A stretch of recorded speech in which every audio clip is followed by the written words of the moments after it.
There we go.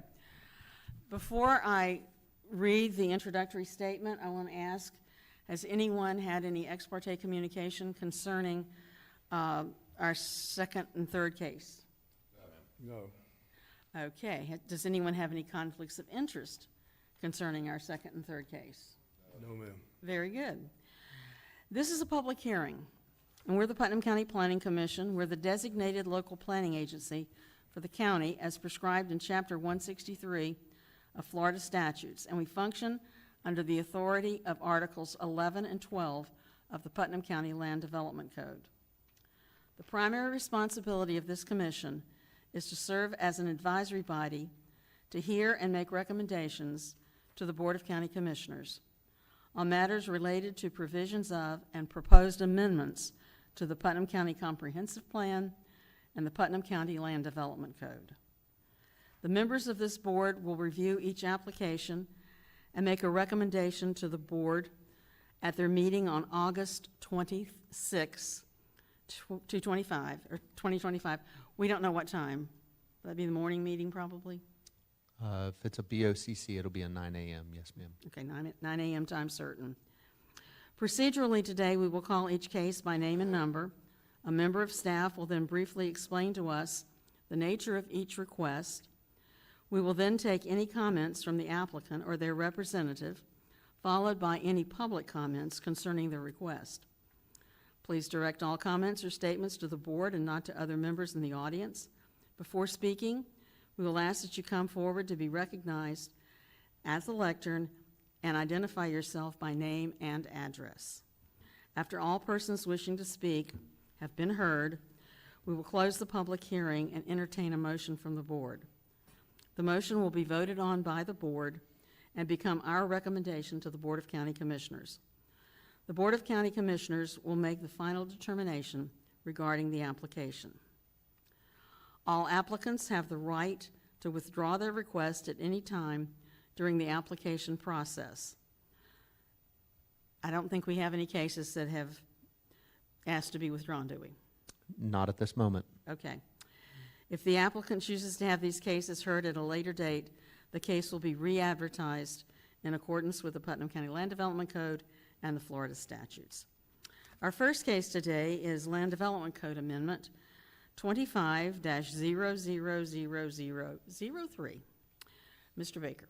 Thank you, Madam Chair. For the record, Zachary Baker, Planning and Development Services. And before I get started in the presentation, I was zoned out a little bit when you were announcing what BOCC meetings these items would be going to. And for the record, LDC 25-000003 would be at July 22nd at 9 a.m. Good. The other two map amendments will be the fourth Tuesday of August at 9 a.m.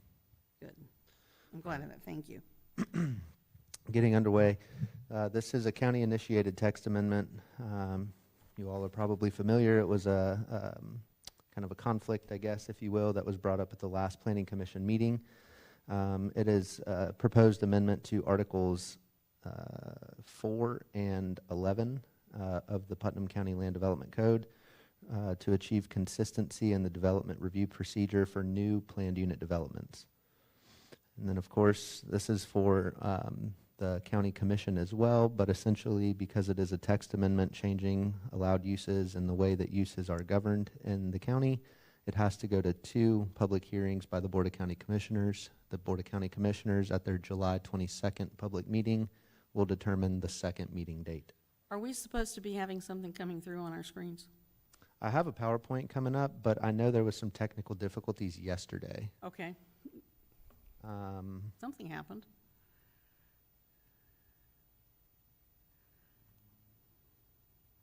I'm watching the screens up here as well to see. I want to ask a question before we get into all this, if I can.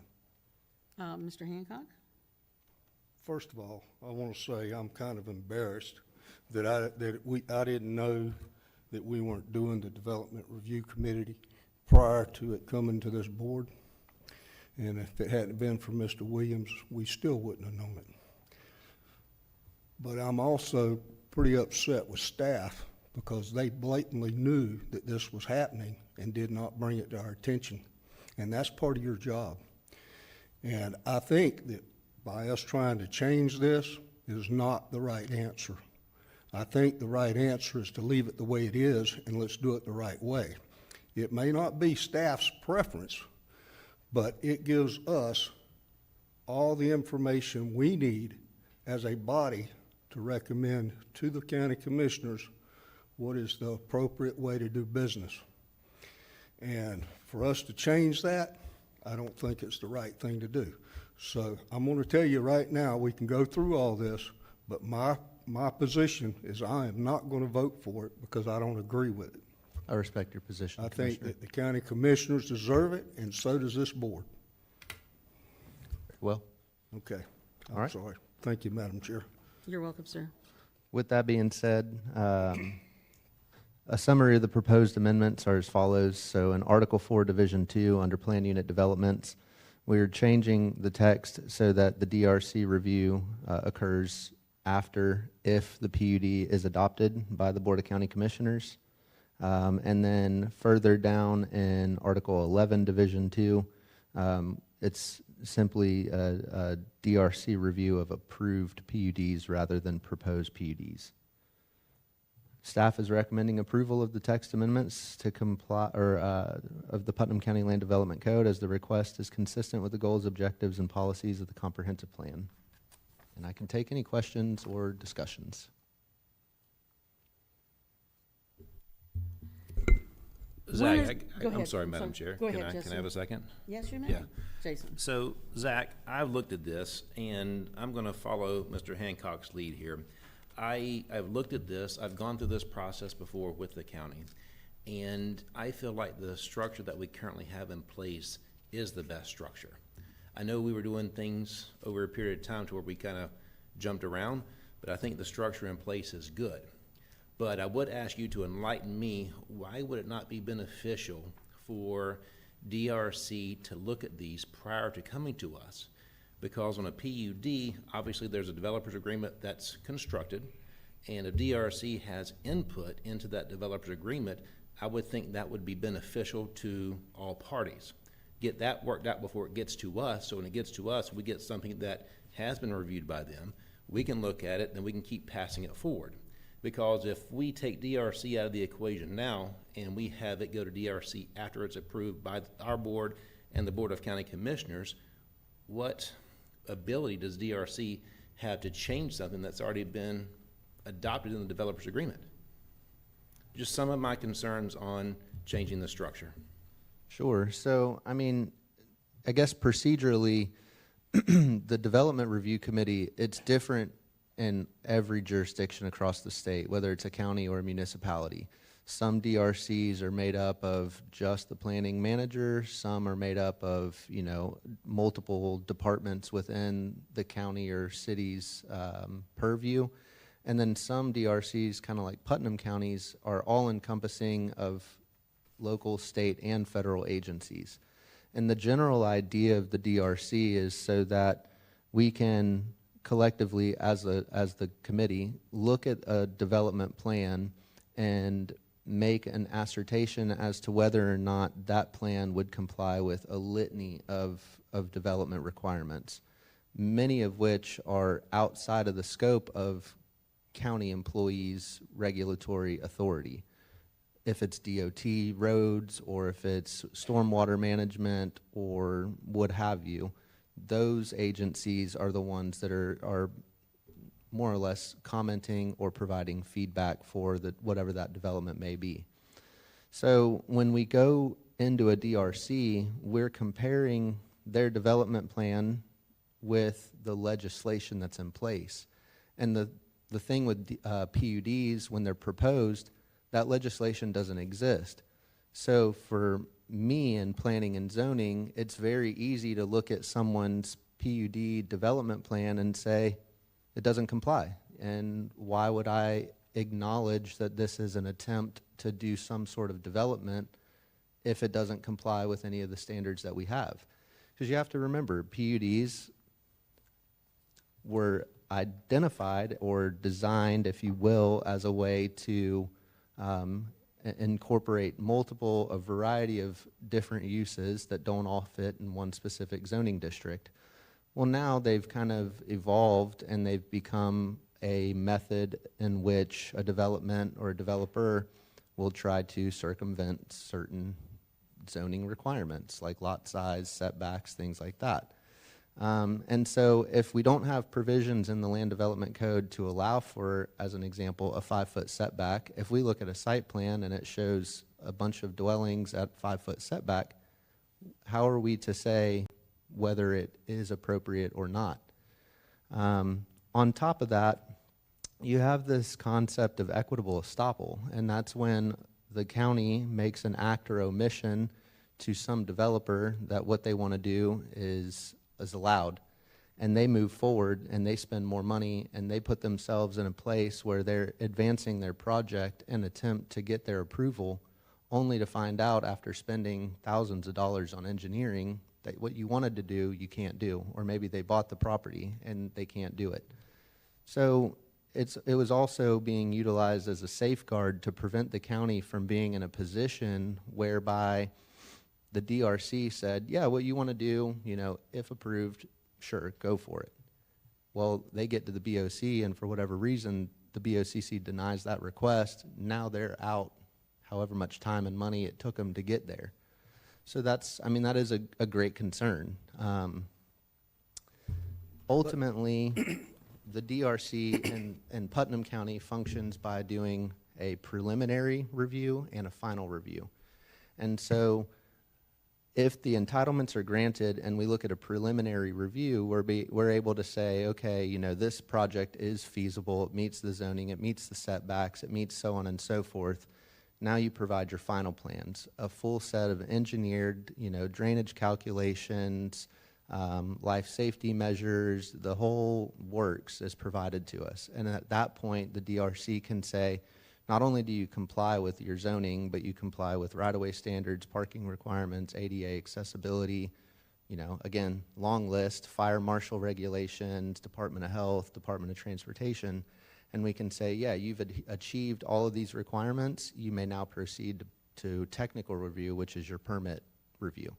But you just justified what Mr. Hancock and Mr. Sheffield said, because you said the preliminary plans provide the opportunity to give a first look at things, and the final review by DRC is the fine-tuning for working documents. Right, but if we recall... What is the advantage to not doing the preliminary review? Sure.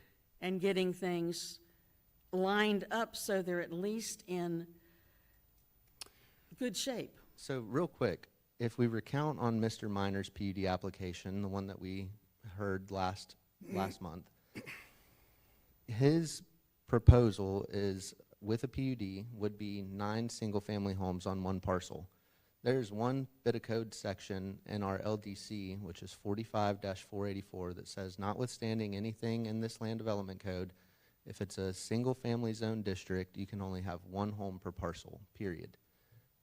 That bit of code right there is enough for the DRC to say, this doesn't work. Why would we issue any sort of preliminary approval or anything of the matter indicating that what he wanted to do is feasible for him to go, work on his drawings and put his application in front of the board and all of the stuff? I mean, how would staff recommend an approval on something that's just that is a blatant violation of the code? Well, why would staff recommend an approval right. on something like that? Well, with the PUD, the intent is if the commission is willing to allow that use to occur and we adopt it, then staff will take the development agreement that the commission approved and true it up with whatever that plan is and the other regulations in the code and comp plan. Madam Chairman, Yes, sir. so since you brought up the last PUD, after I raised the question about process, I was then informed by staff, and this goes to the point made earlier, that staff had already reviewed it and actually helped them rewrite the development agreement prior to us seeing it. So We can do this really drawn out, and I can bring up multiple points where it violates not only our land development code, but state statute. And I am prepared to do that. I've spent hours. By the way, I've got another job, and spending hours reviewing the stuff that's coming before us is not, I'm gonna say, fair. I was asked to be on this commission. Oh, it's not a big deal. It's turned into a really big deal. So, Welcome to our world. I hear what you're saying. So if I could just real quickly, I'm gonna give everybody the abridged version, but I'm prepared to beat this horse till it's dead and then beat it some more. So, I will not be voting for this, okay? I will be voting to deny this.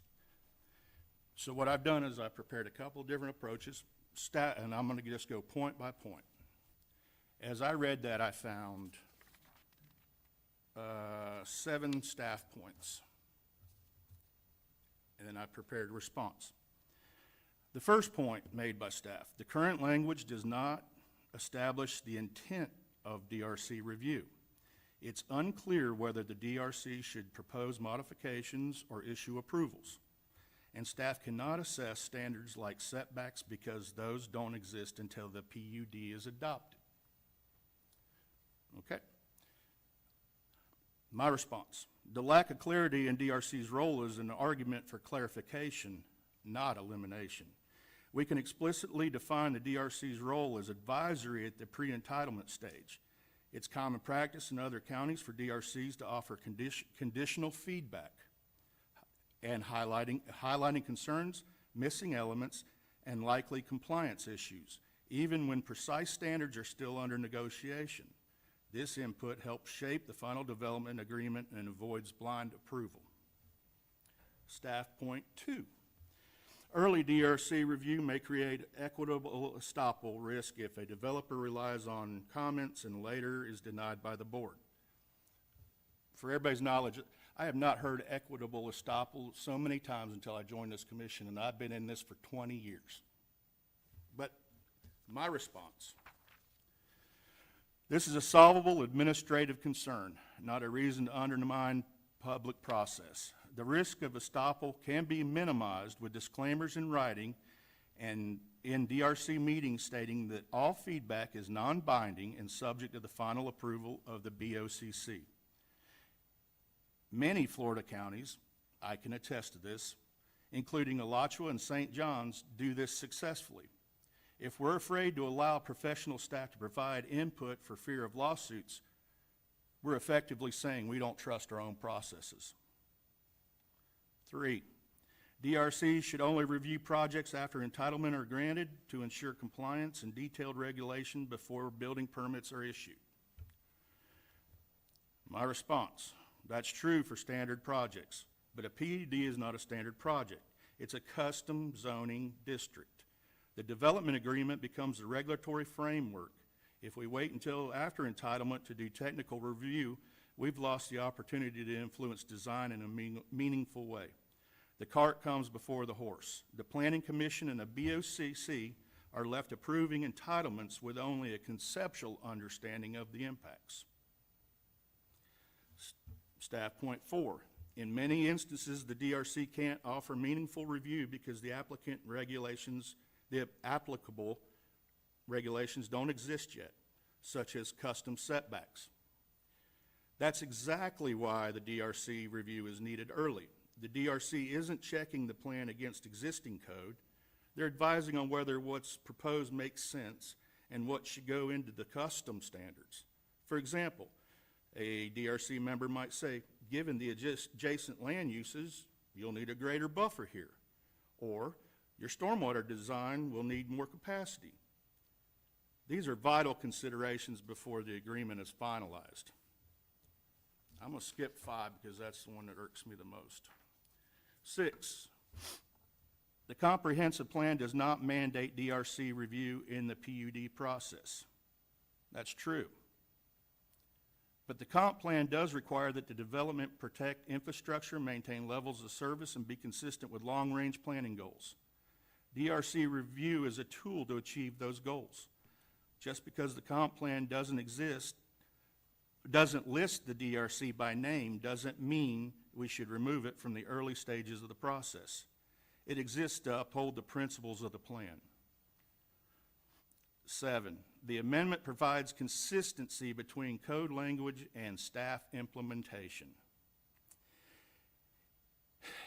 Yep.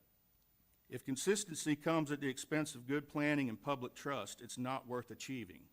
We should instead bring practice back into alignment with planning best practices. Consistency should not be used as a justification for bypassing critical review. Now I'm going to go back to 5. The proposed change brings the code in line with current planning practice. We're a little late for that because I heard in the last meeting 7 or 8 went through. And we talk about equitable estoppel. I think it's opened up many opportunities for that to become an issue, because if someone chose to argue some of the projects that went through that process, I believe that opens it up to some litigation from both sides. But my response is, if our current practice excludes early stage technical reviews of PUDs, then the problem is with the practice, not the code. We should not codify a workaround that undermines transparency and decision-making integrity. This is our opportunity to improve code, not weaken it, by explicitly requiring early DRC review with non-binding advisory input. I will just wrap up with this, and I hope I don't have to go into the rest. Through my review, in my opinion, which if it gets to that point, I have prepared a letter for legal counsel, the county's legal counsel, to weigh in. I believe that we are violating not only our code, but state statute in multiple instances. So again, I will not be voting for this. I think it's a workaround, and it kind of enlightens me, where I've heard for years that people say, we don't have any input, we don't have any say until it's already decided. That's exactly what this is, what this proposal will do. It basically negates an opportunity for people to weigh in on the very conceptual, advisory, non-binding part of it, and then it forces it through where entitlements are established and gives little to no chance for the public, our neighbors, anyone, the FDOT, whoever, to be heard, because the entitlement has already been established. And with that, I'll take a break. And as I said, I am prepared to discuss it more in depth if we need to. Mr. Hodge, do you have anything you'd like to add? Mr. Morris? Zach, we appreciate everything you do, buddy. We know you're working hard for us.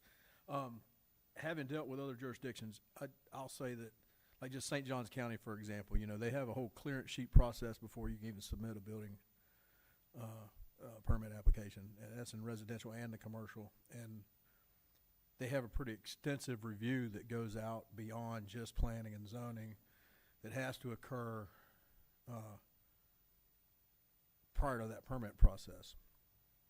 We're not that dramatic on the residential side, but with this DRC, I think that review at the initial stage, I think, is consistent with what some of these other jurisdictions are doing. And I agree with pretty much what everybody said up here. I'm not as against the idea of you guys having that DRC at the other end of it, because I think the staff that we have in-house now has the vision of helping the public out and helping them through their problems. But there have been staff here in years past that was not necessarily their primary driving factor, and that DRC review at the end could be wielded as quite the weapon. As far as the equitable estoppel goes, I feel like there's more of a case for that equitable estoppel with BOCC approval and then DRC turning something down, more so than the other way around. So, like I said, we appreciate everything you're doing, but it sounds like we might be on the wrong side of this one. But thanks for all the hard work. I think we discovered last month that we had a flaw in the process. And I understand staff shortage. How many vacancies are existing right now in planning and development? Well, for planning and zoning specifically, there are 0 vacancies. Okay. But in terms of planning and development as a whole, I believe there's a number of plans examiners, there's a number of permit specialists, and I believe there's a number of inspectors as well. It should go on the record, though, that permit specialists and inspectors do not comprise DRC. No, but they do the legwork afterwards. Correct. And I realize that over the past several years, and possibly during the time when this practice was implemented, we could have been dealing with staff shortages. But I'm a firm believer that if the law doesn't say you can do something, you can't do it. And I really had a lot of heartburn with this last month, and I really chewed on it a lot. And I see no reason to bypass a critical opportunity to prevent a lot of gnashing of teeth during our process or the process that will happen with BOCC. A lot of these things could be ironed out by DRC. Recommendations, they're non-binding, that's okay. But DRC final review is binding, isn't it?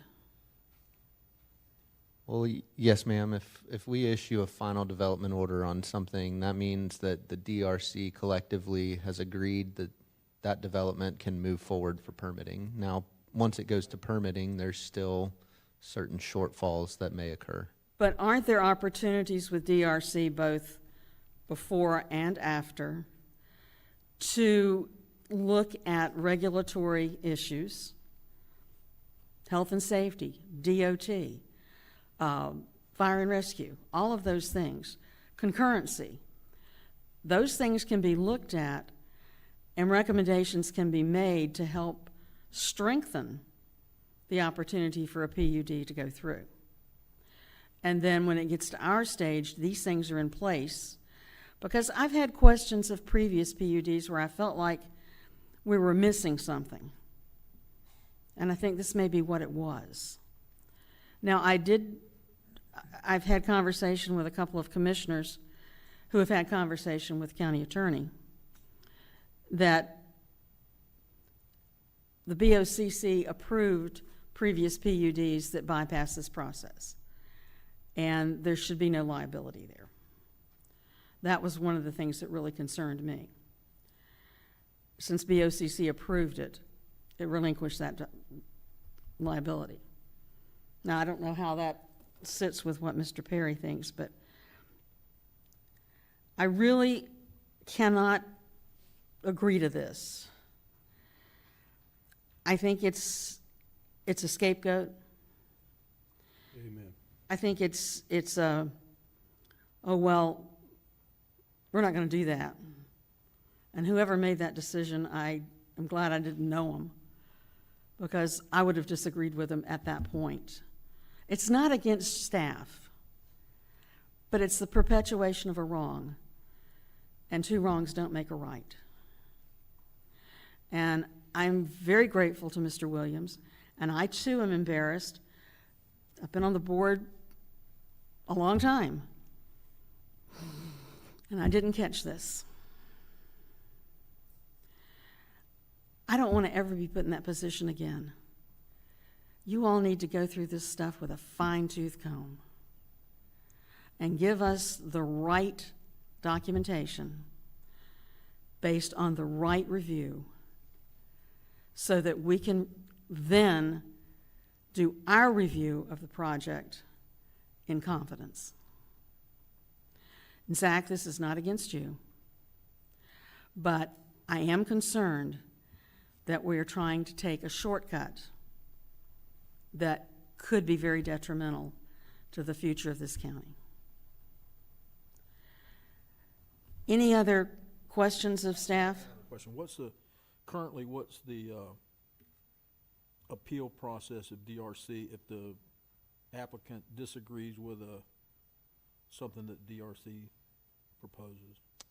Well, I wouldn't say that there is an appeal process that we've ever encountered, because usually DRC's goal is to get to an approval, and there's never been an instance since I've been here where DRC's denied something.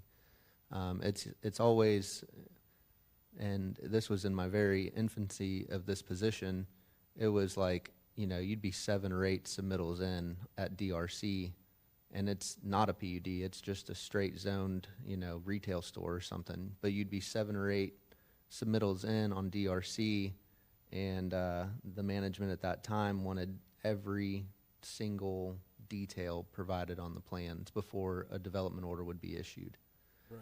Whereas throughout the years, we've identified that, you know, if they're not showing, you know, a specific tree in their landscape plan, that's not necessarily cause for preventing them to go to permitting. That's they should still be able to go to permitting, but we just don't approve the zoning Right.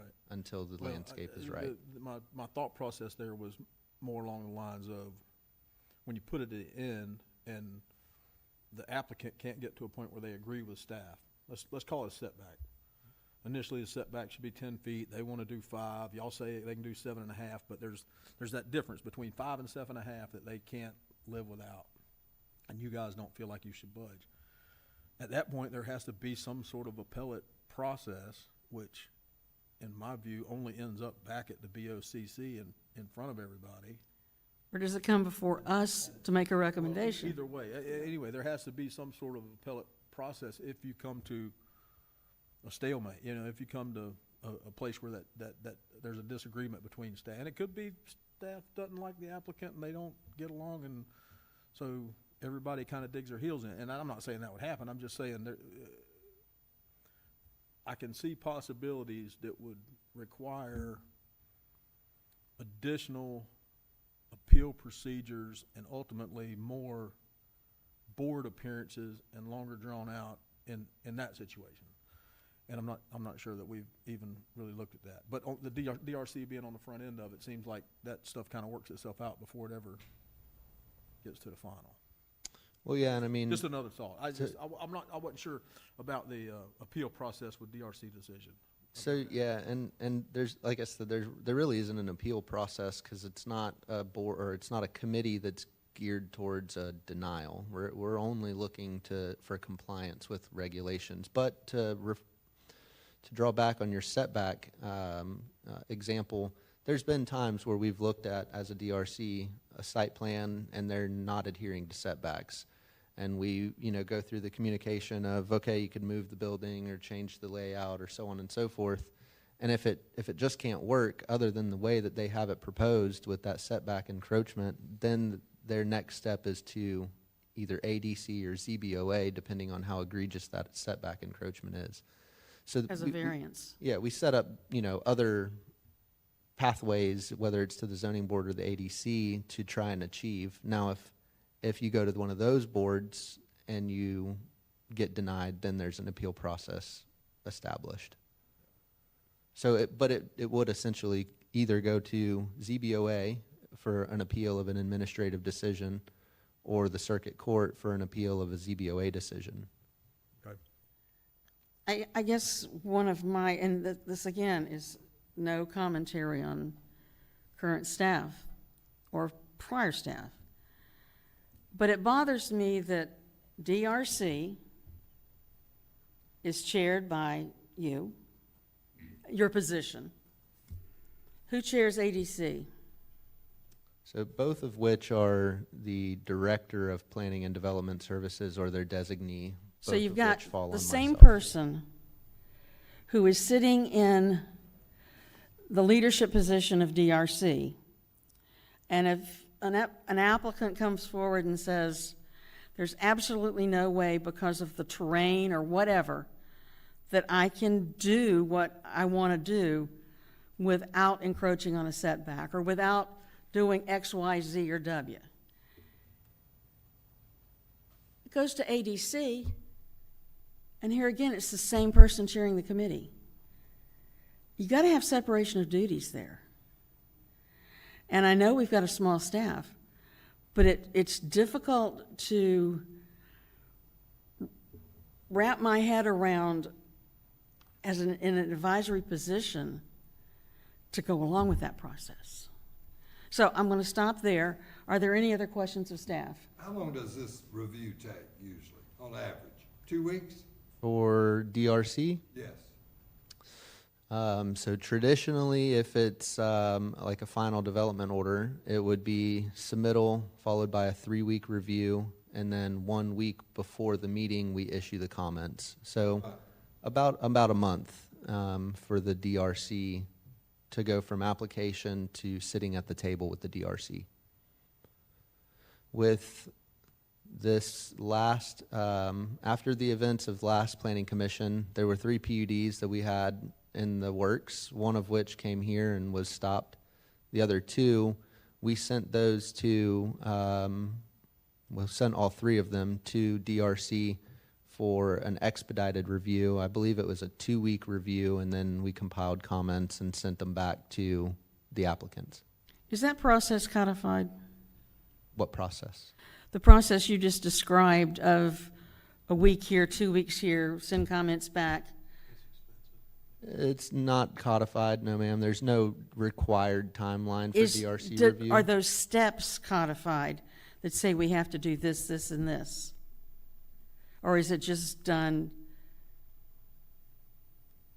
by the seat of your pants? Well, it's not by the seat of our pants. I mean, we do have a calendar. We've got an application deadline, and we've got a meeting date. We've got it spread out, you know, across the year. But is that process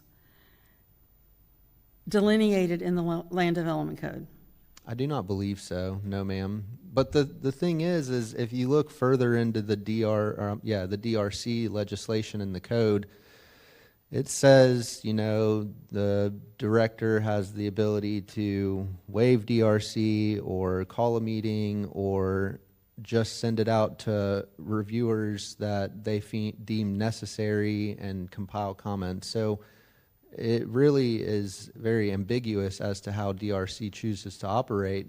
Sounds like it needs to be really reworked. There's a statute that requires 30 days of review, and then you have to provide some comment back. So But during that 30 days, how many days are actively being worked on? Or is that just a period when you put it out for comment? Well, so for planning and zoning, we may spend 2 or 3 days reviewing the plans and compiling our comments and being done with it.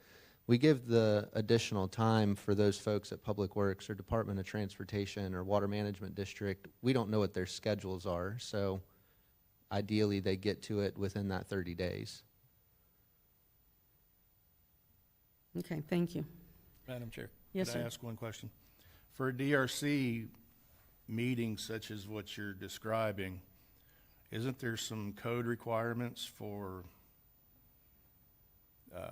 posting signage, notification? How does that work when you call a quick 2-week turnaround? Am I missing something there? So the notification requirements of the DRC is to post in our bulletin board on front of the building 3 days prior to the DRC meeting date. Is that county policy or is that state law? That is county policy. I don't know if there is state law for Development Review Committee. DRC is a public body, correct? It's a body of different agencies. So you've Right. got some people that are voting members, some that are non-voting members. And it is considered an open meeting. I mean, people can come, we take minutes, Right. all that kind of stuff. It is an official meeting Yeah, I mean, it's, convened by planning and zoning. So it seems to me it would require notification, similar to what we do with other things, because I know the fishing board has to have public notice. Parks and Rec has public notice. All of the public committees that are standing committees are required to have public notice. Is DRC outside of that bound? I believe they are, because if you get down to it, DRC doesn't have the ability to change your entitlements. We don't have the ability to grant a setback reduction or But you have the change ability to make a zoning. recommendation. or change your zoning. We have the ability to make recommendations and essentially approve plans. Well, that's what we do. We also make recommendations and review plans. So we have to have public notice, proper notice. So I'm wondering, this is opening up a huge amount of questions. And I think we're going to have to really dig into this before I feel comfortable with it. But as far as what's before us today, the amendment of the application requirements for a rezoning to a PUD. I think we've heard staff, we've had interaction with the board and staff. Anything else from the board? At this time, I need to open this up for public comment. Anyone wishing to speak either for or against, please come to the podium and state your name and address.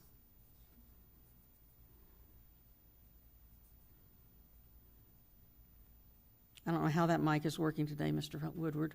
I don't know. It looks like someone shorter than I was here previously. Michael Woodward, 517 South Francis Street, Interlochen. Wow. Pretty much everything I came here to tell you, you've already figured out for yourselves and then some. When we're asked to do away with a mandatory requirement of something in the Land Development Code, which is what's being asked here today. And it is mandatory. It says shall, and there's nothing too ambiguous about it. The current language of section 45-223 reads in part, prior to any public hearings, the PUD application, including the development plan, shall be reviewed by the Development Review Committee. So when we're asked to do away with this mandate, the first question you have to ask yourselves is, what was the reason for having it in the first place? Because maybe it was a good reason. And it was. And it is. Because what's different about PUDs, as you all have figured out, is that in the PUD process, the applicant proposes a set of development and design standards that are different from the generally applicable ones in the Land Development Code. And what the Development Review Committee can do with an expertise, the collective expertise that goes beyond that of the planning staff alone, is to review those proposed alternative development and design standards and see if they are in fact adequate and appropriate substitutes for the requirements that would otherwise be applicable. And if you don't get that ahead of time, then there's no point in having the DRC look at it after the Board of County Commissioners has approved it. The Board of County Commissioners, having not had the benefit of the DRC review, perhaps not being aware of some of the deficiencies in the proposed design and development standards in the PUD. So having the PUD reviewed by the DRC before it goes to hearing is the only way that we can be sure, or reasonably sure, that the proposed development standards and design standards of the PUD are good enough, that they will work. And that information should inform not only the staff report that goes to the BOCC, but also the BOCC itself in its decision-making. As for the matter of collateral estoppel, Commissioner Williams over here, in his point number 2, gave you the remedy for that. I mean, you and I know, we know, staff knows, that there is no entitlement to an expectation of a PUD being granted until the Board of County Commissioners holds a public hearing, takes testimony, and on the basis of that testimony and all the other information available to it, makes a decision. You know it, I know it, staff knows it, and so do all reasonably informed applicants. And if they're not reasonably informed, then it's on staff to make sure they are reasonably informed and to be able to show that they are. And as Commissioner Williams pointed out, there's an easy way to do that. You get it in writing, you have them sign off. I understand that anything that's said here doesn't change the fact that I can't count on this PUD unless the Board of County Commissioners approves it, and they might not. Something a little more legalese than that, but that's the drift. There are ways of eliminating any likelihood of a collateral estoppel issue without doing away with an essential, important part of the process of vetting PUDs. Thank you, sir. Is there anyone else who would like to speak either for or against this particular case? I'll bring it back to the board. The one thing I would say about the DRC is the members who sit on the DRC from these other regulatory agencies are looking at that plan through the filter of their expertise. They have very specific, very highly educated knowledge that we might not have as a group of 9 of us, allegedly.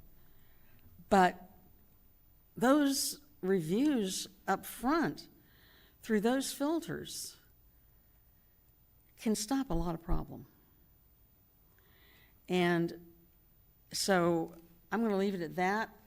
I will entertain further discussion. I will entertain a motion. I will not tap dance on the table. Madam Chair, I'd like to make a motion. I move that we recommend to the Board of County Commissioners to deny the amendment of the Land Development Code LDC 25-0000003 as it is not consistent with the goals and objectives and policies of the Putnam County Comprehensive Plan. I have a proper motion. Do I have a second? Thank you, Mr. Williams. All right, I've got a proper motion and second on the table. Is there any further discussion? Mr. Perry, do you have anything you'd like to add to the conversation? Madam Chair, I'd just like to mention that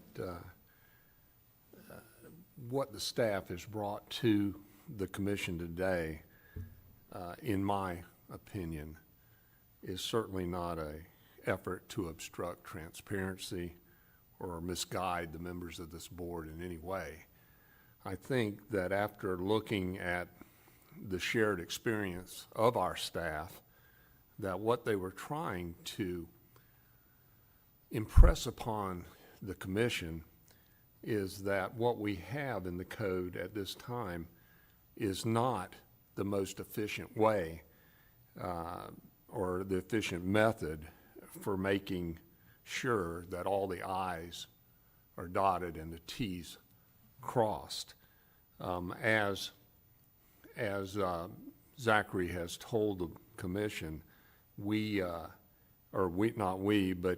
that the DRC, in fact, this whole process that an applicant goes through is designed to help the citizens of Putnam County understand what they have to do and how to do it correctly. And it's also to try and just simply have them in compliance with whatever they have to do so that they can get on with their project, whatever it might be. I think also that in what was proposed or has been proposed, the DRC still has a very important role, and whatever it does go before the DRC. But what we have here, I believe, is just a, not a misunderstanding, but just a conflict in what the staff might think is efficient as opposed to what the board or what our commission may think is efficient. But other than that, ma'am, I'd just like to say I know that our staff works very, very hard to try and keep this, to try and do their job in the most efficient manner. And I don't mind telling this commission that I was not aware until it was brought to our attention by Mr. Williams' last meeting that there was such a provision. But Well, like we've all said, this is not an attack on staff. This is an attack on a process that we need to improve. But I appreciate what you said, and I certainly appreciate what everyone's done. Mr. Perry, one question. Were you involved in drafting this amendment? no, ma'am, I was not. Okay.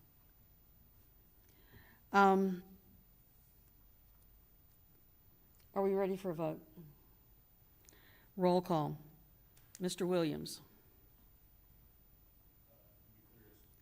Okay, the vote is to deny it. So a yes vote would be denial. Yes. Mr. Morris. Yes. Mr. Hancock. Yay. Yes. Sheffield. Chair votes yea. At this point, this will go to the county commission as a recommendation to not approve. I want to thank everybody for your due diligence on this. I know some of us lost some sleep over it. And I'm afraid some of us may lose some sleep tonight over it. But I do feel that in the interest of doing things right, my grandmother always said, there's no way that you can do something wrong and get it right. And here we stand. Moving on, we have now we have a yoked pair here.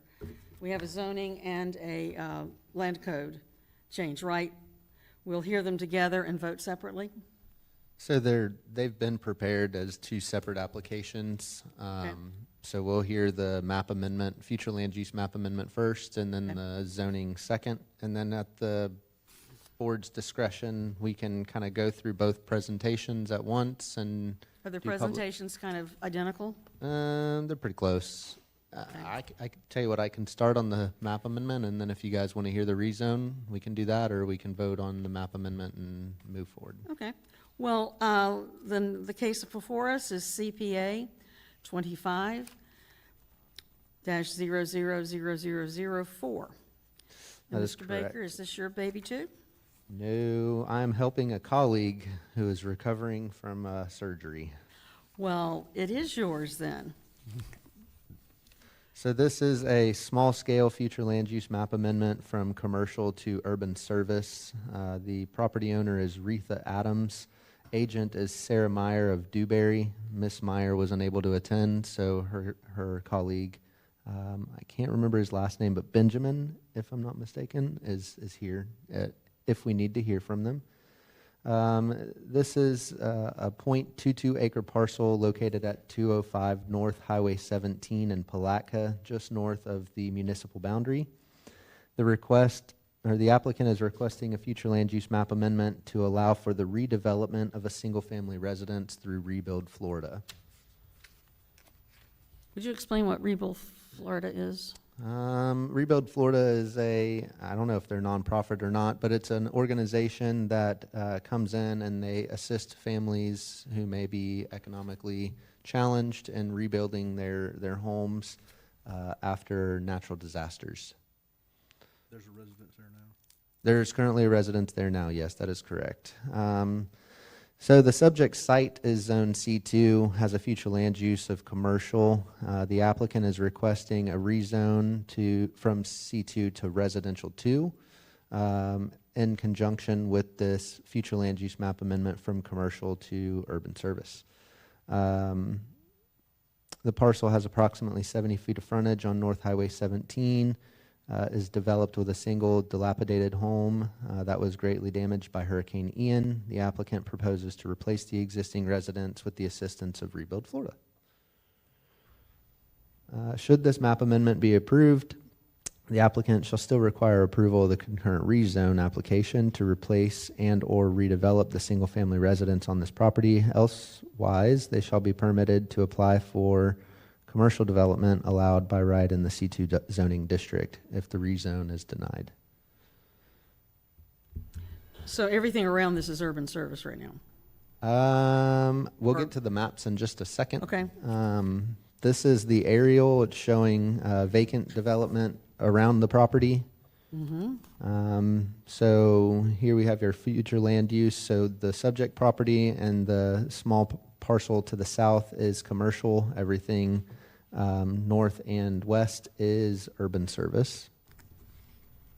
And here we have the zoning. Again, the subject parcel, a strip of land to the north, and the parcel to the south are zoned commercial 2, which is a retail zoning district. Everything to the west is residential 2. Here we can see the FEMA special flood hazard areas, which there are none. And apparent jurisdictional wetlands, also nil.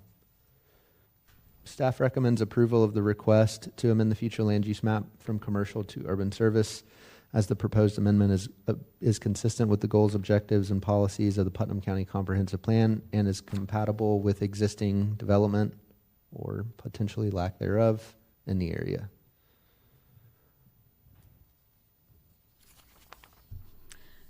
Any questions of staff? There is no development north of that, correct? Or south? Not immediately north, no, sir. There's, I think, a block or two to the north. They're currently being reviewed by the DRC as a landscape nursery. Yes. That came before us recently. Well, my only concern would be is I know that if we change this, then setbacks change for your commercial guiding lines. Their setbacks are more stringent if it mates up to residential property than it would be if it made it up to another commercial piece of property. So the setbacks, Not necessarily setbacks, but buffer. buffers. Yes, sir. Yes. It's the buffer. And because it's residential going adjacent to commercial, they can put up a buffer if they want to, but they're not required to by replacing the single-family home. In the event that commercial development were to occur north of them, then that new commercial development would be required to install incompatibility buffers. Right. Madam Chair, can I ask? Yes, sir. So I know FEMA has the FEMA 50 rule and all that. What currently in our code or building code or whatever, because there's nothing that I can find in state statute for it, what is precluding them from the opportunity as is to rebuild or replace this home? Yes, sir. So this would be a non-conforming use and non-conforming structure.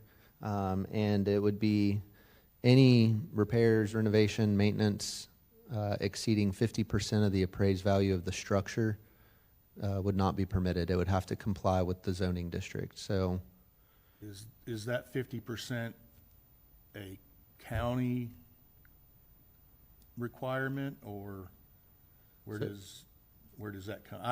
Honestly, I've heard that all my life, and I tried to find it, so So asking. I do think it's a piggyback off of FEMA, because of course that's the 50 rule that you referenced. It's in our like 45, 817, 813, somewhere in that neighborhood for non-conforming uses. As far as I know, that's just probably just a piggyback off FEMA or whatever seemed fair at the time that legislation was enacted. And this home was built in 1950. I don't have the pack, so I'm kind of going sir. 1950. It predates zoning and comprehensive plan So the zoning changed underneath it, basically, and Yes, at some point in time. Yep. yeah. so a similar situation happened to me too. And all of a sudden, one day we wake up and we're in conservation. So I definitely feel for it. So I'm just trying to think of, to be clear, I want this to happen, definitely. I'm just trying to figure out a way that we're not setting a precedent or impacting other properties negatively.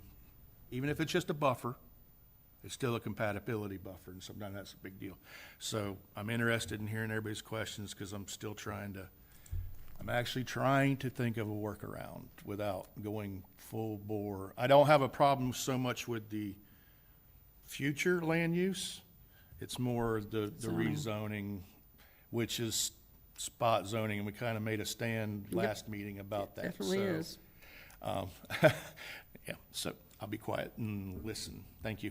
So I do want to address Commissioner Williams' comments about the buffer. Within our buffer legislation, it does say it's based off of the zoning or the use. So if a new commercial development were to come in today and this house was perfectly operable and there was no issues, there was no rebuild Florida, they would still have to put the buffer even though the property is commercial zoned because it's a single family home. The commercial owner would have to put the buffer. That's correct. Right. In other words, we're not imposing them to put additional stuff. They would have to do that at any rate. Correct, right now, yeah. the way it currently stands. I agree. But the homeowner would not have any additional requirement for buffering. That's correct. Okay, That's right. okay. Any other questions? Good point, Zach. Yeah. Okay. Is the owner present? Would you like to speak? Or the agent for the owner, would you like to come up and give us your perspective? No, I was really just here to answer any questions y'all may have. I printed some maps, and I also have a printed out layout of the site. If anyone would like to see that, I can provide that to you. It'll need to be made part of public record, so you'll need to give a copy of it to Ashley.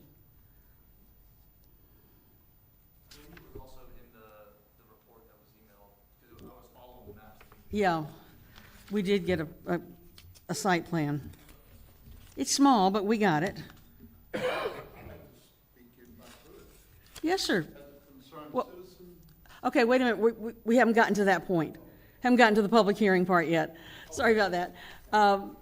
Is there anything you would like to say to help us understand this request?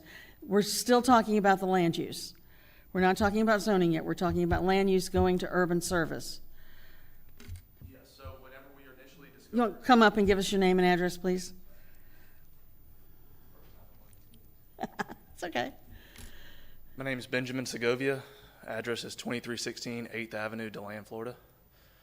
So when we originally noticed the issue with it being zoned commercial, and we wanted to go to R2, the site plan you see. Let's back up to land use. We're doing that one first. Okay. The way the site plan is set up now, the home sits at the commercial zoning setback requirements. That was able to still work. Mm-hmm. So it's set at the road frontage and everything that it would have if it stayed commercial.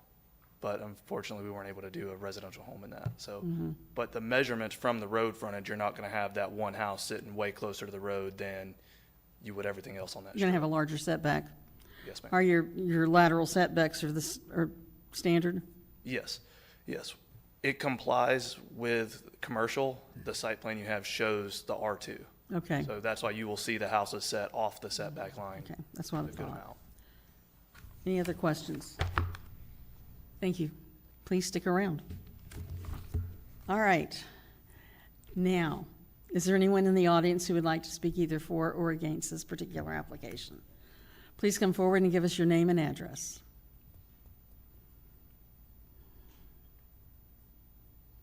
Good afternoon. My name is Gary McGriff. I live at 500 Magnolia Street, Palatka, Florida.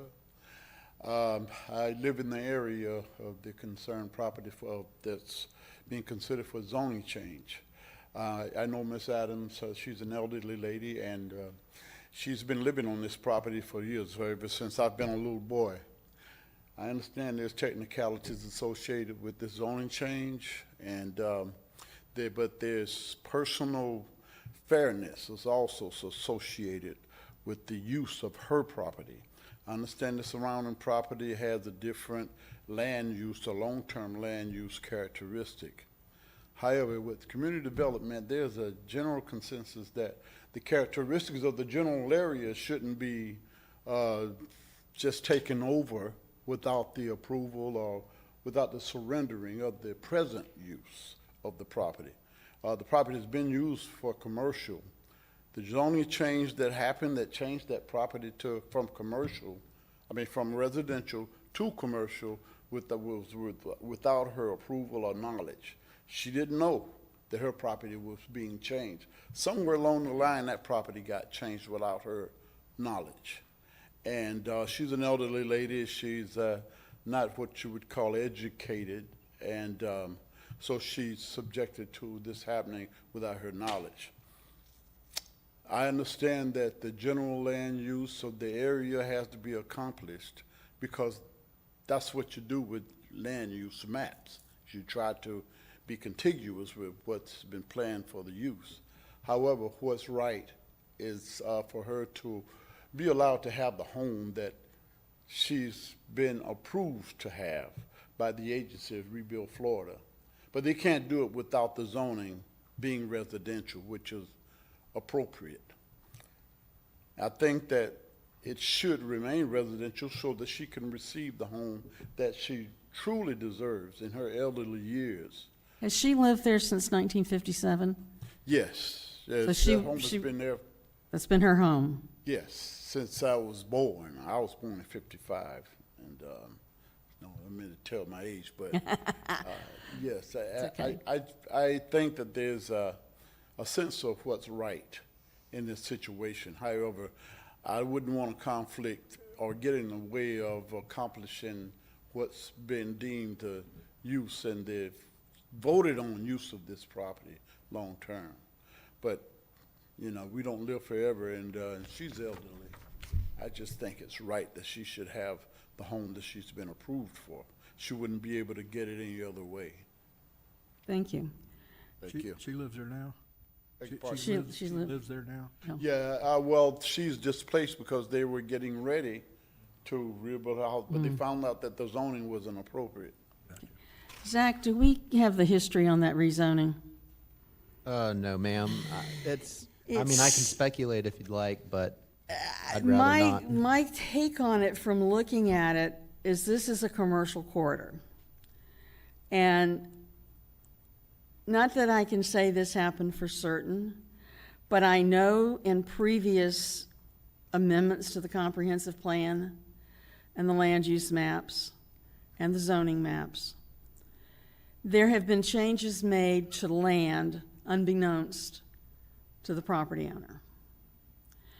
And what it looks like, looking at it, is that may be what happened here.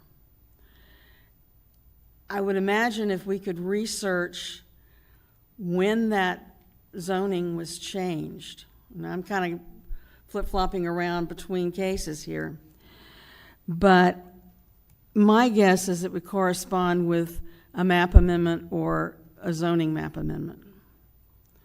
And that's been done throughout the county. This would not be an isolated incident.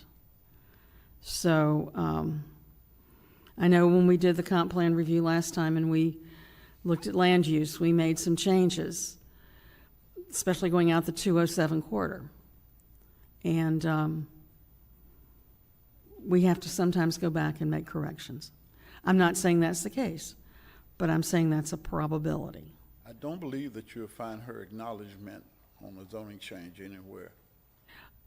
Those were done administratively.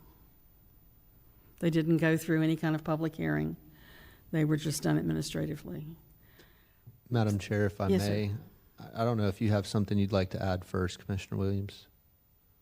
I was just going to ask if this was to be proposed today, a zoning change, land use change, what recourse would an individual have to argue that and protect their rights?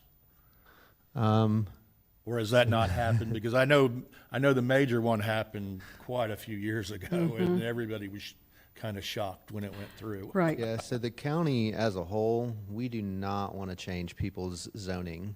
If it works for you, it works for us, right? Like, we're not looking for trouble. Mr. Graves just surprised me that he did do some research into the zoning during his completion of the staff report. And he couldn't find any record of any ordinance that would have changed the zoning to commercial. So it is believed that 1976 is when we adopted our first zoning ordinance. And given that US Highway 17 was there, it's likely that the county said that should be commercial because it was right there at the confluence of two state roads. And if you talk to anybody who was present back then, they gave them crayons and said, go color. So that literally, we had to color a map somehow, and it had to be it was not a computerized map. So I know that there were some, things done that way. So we're still on the land development use. I really appreciate your coming forward and giving us that history. Let's see how we go. Thank you. Madam Chair, I need to leave. Well, bye. Please let the record note that Mr. Hodge is leaving at 5:13. We'll miss you. 5:13, yes, sir. Okay. Is there anyone else who would like to speak either for or against? All righty. I'll bring this back to the board for discussion and possible motion and vote. Well, I'm all for letting people do what they want with their own property, and as far as the spot zoning thing goes, you've got R2 adjacent to it. I don't see any issue with it. It's backed up to R2. Yeah. Yep. Yes. I mean, if it'd be different if that whole block was commercial, then I would say, yeah, maybe we got an issue with it. But the fact that it's touching R2 and it's been a residence for over 50 years, it doesn't make any sense to me for it not to go back It to seems that. like it's grandfatherable. Yeah, I think so. I think it makes sense. Okay, do I have a motion to approve? Yeah, let me read how I'm supposed to say it. Yeah. Make a motion that we recommend that the Board of County Commissioners approve.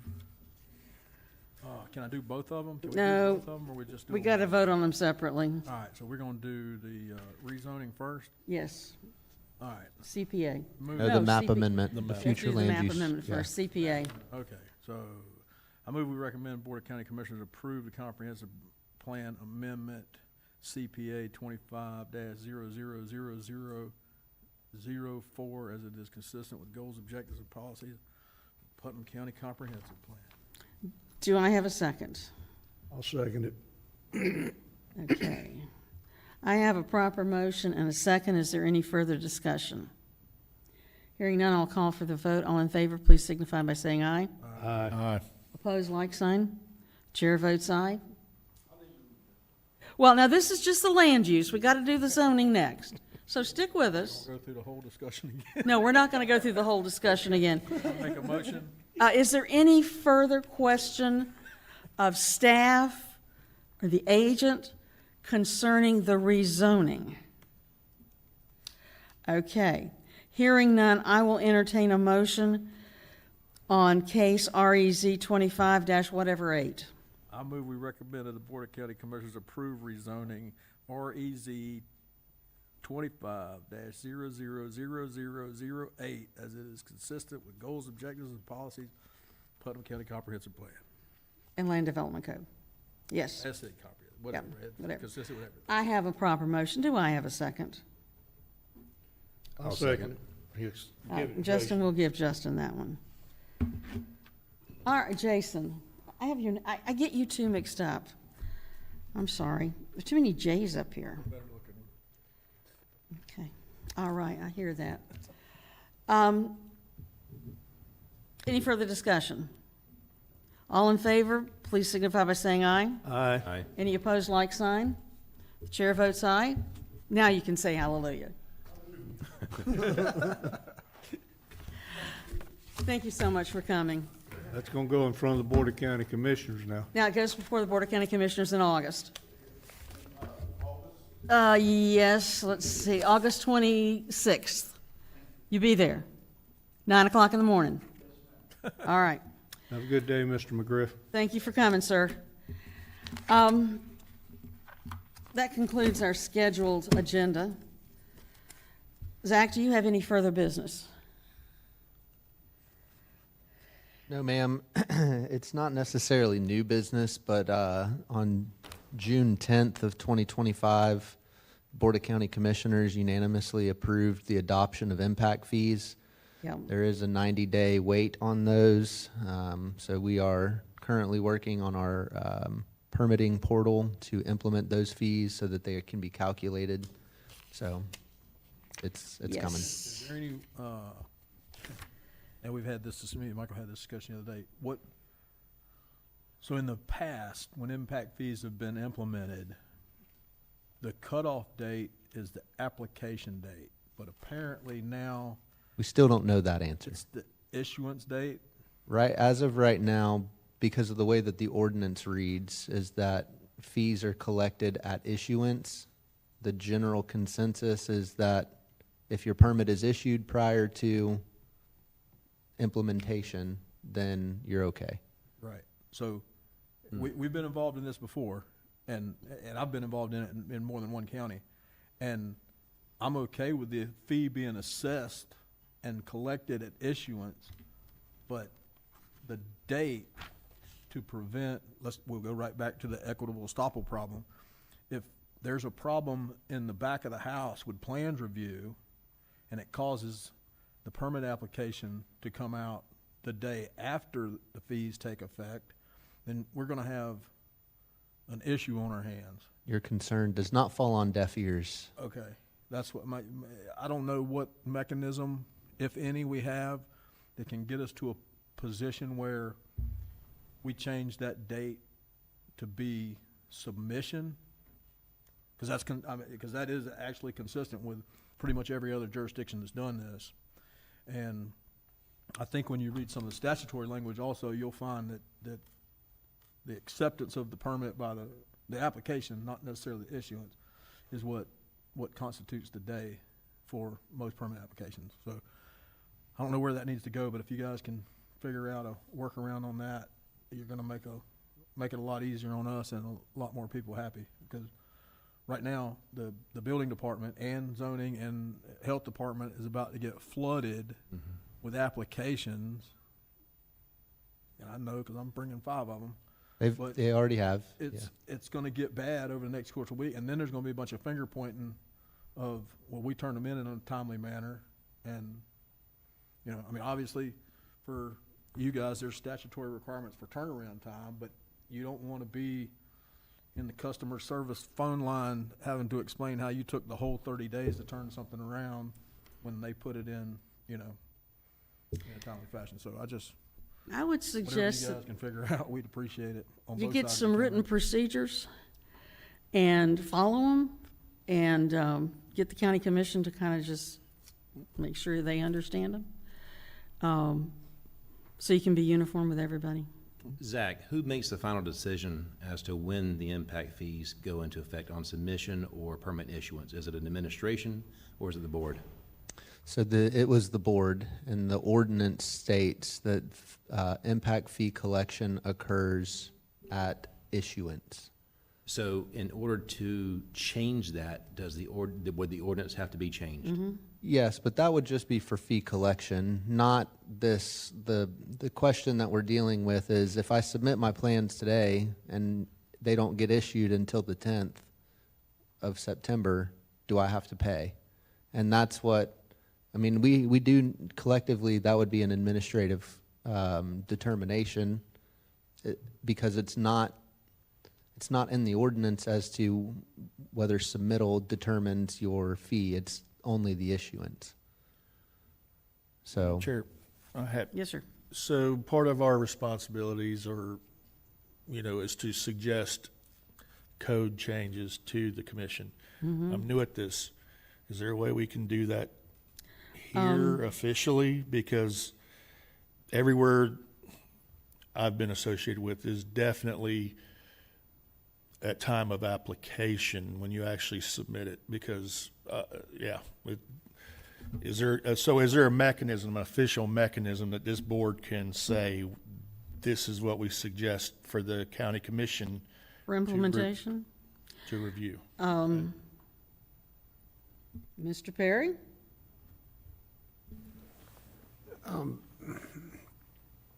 Quite frankly, Madam Chair, I don't know the answer to that. Well, I would think that it could be new business, and it could come as a recommendation from the Planning Commission if it's voted on and approved by the Planning Commission. It would be a recommendation to the Board of County Commissioners. Even though it was not an agenda item, it can be under new business. Is that not correct? I don't see why not, but you'd have to ask, I guess, planning to be your liaison to take that, because we'd have to present we have to create the agenda item, For VOCC? correct? You also have to notify it with the amount of time that's required by Florida state statutes for the. We don't have public notification. We may not have time to actually make it matter, so to speak. We don't Is- have to notify for new business, though. Yeah. For us, we don't. But if the BOCC was changing that from at application rather than issuance, that would be a code change. That would be, but we could simply do a new business and say, Planning Commission suggests that we collect at application rather than issuance. No, But- it's but- not no, collect. it's- It's Assess. It's assess the determination of whether or not the fee is applicable.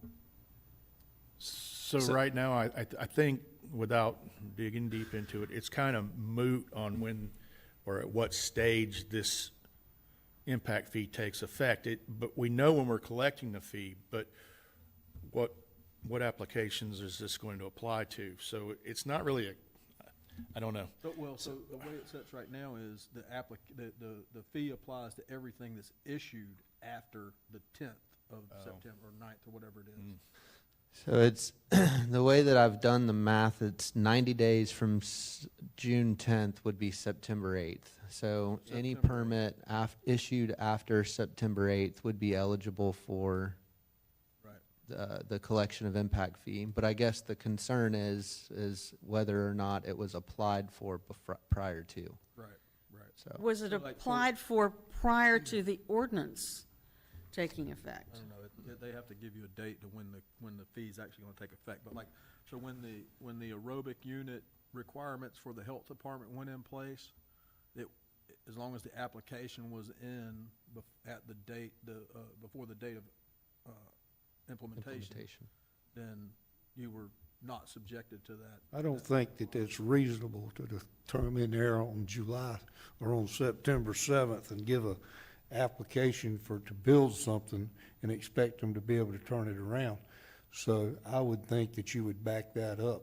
Well, and that's where I was going with the equitable estoppel argument of I'm sorry. What's gonna happen is people are gonna turn things in the week before, Right. and then then the building department is obviously gonna say, well, we've got 30 days to review. Well, so now our drop dead date, real in honesty, should be 30 August. days prior to that, but that's assuming that it goes through without a hitch. That's assuming that everything in the application packet is exactly, if they ask for something and they return it 3 weeks into it and it takes you another week to get, you're gonna miss that thing, Yeah. and it's not gonna be of your own fault, it's gonna be for I think additional- August- maybe additional stuff that. I think And then I was August just trying to avoid all 8th that back and forth with, it's your fault, it's our fault, whereas would be appropriate. it's very simple to. Is take- that a headache we should assume? Or is that a head, It's okay, absolutely- it's a I headache we, intend to be part of that headache, until. as it part of gets this commission, resolved. this commission should assume that headache? You can Okay. assume that headache. Okay. Yes, you definitely can, Because anytime the code problem- changes, The problem yes. that has occurred with all this, every time they ever try to implement something new, especially something that costs, is the contracting community, in addition to save that money, or that headache, or whatever the case may be, floods the System. department with application, more typically they get whatever they get, 10 or 20 or 50 a week or whatever it is. But in the 2 weeks, 3 weeks prior to that, they're gonna see a dramatic increase in the number of things. Request, yeah. Yeah. I hear what you're saying. This is the planning commission. That's all associated to building. And listen, I'm on your side as well. I think it should be based, if you submit a permit application prior to those impact fees going into effect, you should not have to pay those impact fees. Even if it takes 30, 60, 90 days to get your building permit, you should not have to pay those impact fees. That's what we want. I just don't know if this board, we did not review the impact fees. I don't They think- didn't No, come we before the didn't. board. We had nothing to do with I it. agree that I support your position, all that good stuff. I just don't know if it should come from this I board. don't think that, first of all, I don't think that it hasn't been publicly, Yeah, I mean, it wasn't addressed in a public notice, so really, we can't recommend anything. We yeah, can we're just we're pretty much, make a comment. there was sentiment, can be in the minutes, concern about the, Judge got something to say. Judge got something to say? Maybe he doesn't. No, I do, actually.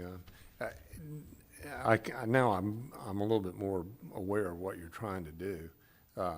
But on the implementation question, Madam Chair, if, I take it what the board, what the commission would like to do is discuss it here and then have a motion or something to take to the commission, to the Board of County Commissions, unless I'm mistaken, that's what you're. I think that's what's being discussed. That's what you're, okay.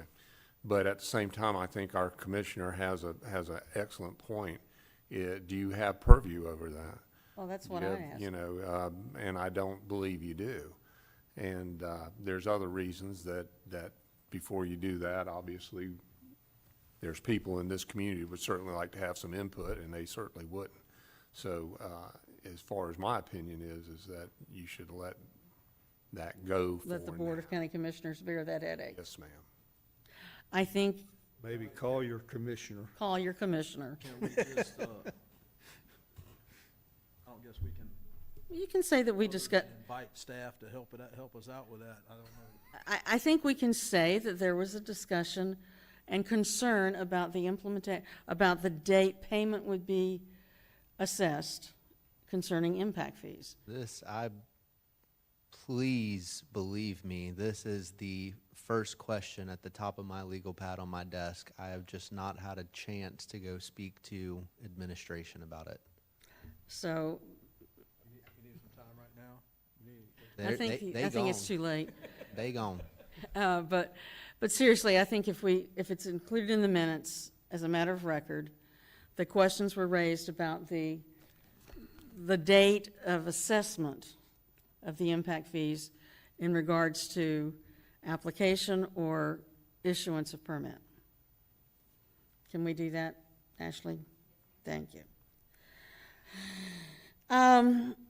Another thing under new business, for some reason, and I do this most often, I watched yesterday's BOCC meeting.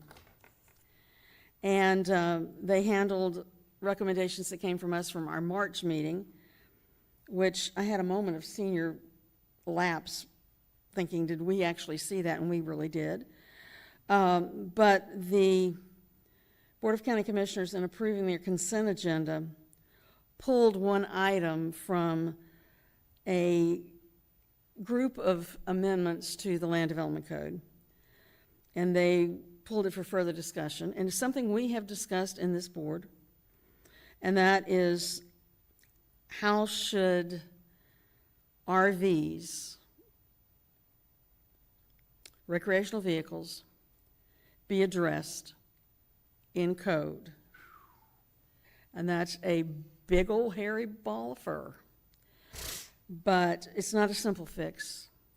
And I spoke with Chairman Wilkerson this morning and offered us up to be a part of a joint BOCC Planning Commission workshop where we could have input into this process as well as BOCC. I know they're scheduling a workshop to deal with the RV code, and she was very favorable about having our board, who could be there, participate in a joint meeting. We've done those in the past. The last one was pretty unilateral on the side of the BOCC. I don't believe this one will be that way. I believe we will be welcomed. Our input will be welcomed. This is not going to be a simple one-line code amendment. Right, Zach? That is correct. This is going to have impact on a lot of people. And we have RVs in Putnam County, everything from $1 million Class A motorhomes down to junk that falls apart on the side of the road. And there's one sitting on Old US 17 in Lake Como right now. The people are living in. And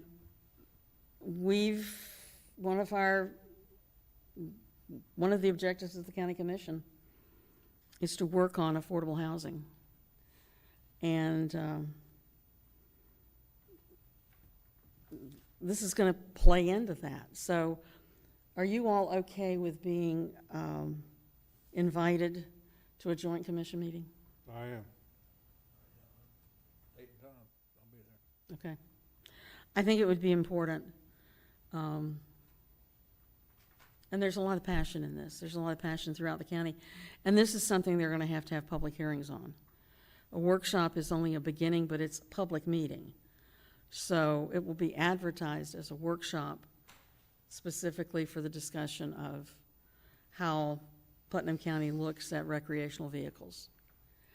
And like I say, it's a whole big old hairy ball of fur. But hopefully we can knit something nice out of it. Is there any other old or new business to come before the board? We have the approval of the minutes from the June 11th meeting. They're in your packet. And does anybody have any additions, corrections, or deletions? I do, Madam Chair. I do, yeah. Go ahead, you can take it. Okay. So page 1, under ex parte communications. Yes. It says Jason Sheffield mentioned he knows the applicant but has no association with the project. I knew the agent Bob Morgan. So if you can get that rectified, that'd be great. And on page 3, top portion of the page, it says public participation, public comment was not open. Then underneath it says motion. I'm not certain that should even be there. That's what I have highlighted. And Justin's name caught the attention because he wasn't here. He wasn't here, right. Yeah, I wasn't voting on any of this right here, because I wasn't. Yeah. Ashley, are you with us on page 3 of 8? It's the third item down. It says motion, Justin Morris moved to recommend that the BOCC approve REZ 25-00001. And I think that was several months ago. 01, yeah. You can strike that? Yes. Any other additions, corrections, or deletions? No, ma'am. Okay. I need a motion to approve the amended minutes. I make a motion to approve the amended minutes from the June 11th, 2025 meeting. I need a second. Mr. Williams seconded, and this is to approve the amended minutes. Okay. All those in favor, please signify by saying aye. Aye. Opposed, like sign. Chair votes aye. It is 5:36 PM. Going once, going twice, meeting's adjourned. Thank you all, and I want to say something off the record, or it can be on the record, I don't care. I told Commissioner Wilkinson this morning, and I earnestly meant it. I've been dealing with the Planning Commission now since 2007 on and off. And this is the finest commission I have ever dealt with. It's the finest group of people with the greatest input, interest, and integrity coming before this situation. I respect each one of you. I appreciate each one of you. And I shared that vehemently this morning with the chairman. So thank you.